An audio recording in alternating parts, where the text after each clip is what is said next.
सादर करते. आतापर्यंत 10 वर्ष निघून गेले, कसे गेले समजलं तर काहीच नाही, पण एक्सपिरियन्स खूप छान होता या 10 वर्षांमध्ये. लहानपणापासूनची मैत्री पण एका वर्षामध्ये कशी संपली, 10वीच्या एंडिंगला, आता समजतच नाहीये.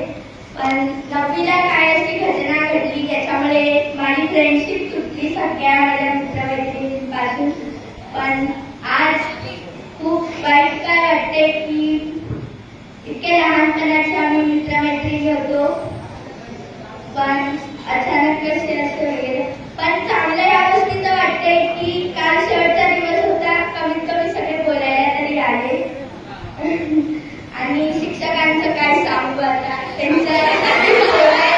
माझ्याकडे शब्दच नाहीये. त्यांनी इतकं काही केलंय आमच्यासाठी की सांगू पण नाही शकत ते शब्दांमध्ये. त्यांनी खूप